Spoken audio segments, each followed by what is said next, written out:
The last time you told me why a GP will need an LP is because he just doesn't have enough money, he wants more leverage. We said how the GP is going to make his money because later on, the waterfall and everything. We walk through an example, I'm still a little bit low. Okay. So this is confusing to a lot of people, even experienced people. So the first part I wanted to break down is not so much that he needs the money, wants the money, that he wants to keep buying. He has a whole machine how to find deals and underwrite deals and manage properties. So the typical thing holding them back, when I ask an owner, say, hey, how come you don't buy 20 more deals? He goes, I have limited equity. I'd love to. You don't have the money to pay for right. it. So that's why, one of the things I plan on doing is opening up a site where and make introductions from an LP to a GP. So if I can make the connection directly from an LP to a GP, and the GP has more money, he could buy more deals, and it helps an LP also like yourself to find more opportunities to be able to invest in it. Like I can introduce you to some of my clients directly. A matchmaker. Matchmaker. Right, cool. That's the idea. So here's the answer to your specific question. There's no typical, by the way. Everything is negotiation. There's no such thing as a typical. It's like what you can negotiate, but within the realm of how other deals work. The way it goes is as follows. Let's say there is $1 million in total that's invested in a deal. And let's say the deal is throwing off $100,000 a year. When the GP raised money from the LP, they'll typically say, let's have a preferred return.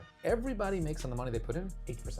Okay. So the first 8% of the $1 million that was invested, threw off $100,000 the first year, everybody gets 8%, dollar for dollar. If the GP put in money, the LP put in money, it's even. Now it's $80,000 spent. There's $20,000 left over. What happens to the 20? So it's called the first hurdle. You might say, after I get my 8%, you're willing to split with the GP the returns 80-20, meaning the GP could take 20%, which is $16,000 as his syndication fee. Because he managed it's profit sharing. And now the $16,000 gets divided proportionally to all the people put in money. Sometimes you could have another hurdle that after we hit 12%, you keep getting back money each year on the equivalent of each year, and it works out to you earn over a 12% return. I'll get into that in the future what IRR and all means, but you hit the next hurdle, then incentivized, I might get 30%. So when you meet a GP, they're going to say, here's the story. This is how I structure my deal. First, you get a preferred return. Everyone gets the money, a certain interest rate on their money. Then I get 20% until a certain level. Once you have 12% back on your money or 14%, whatever the number is, then I move up to 30%.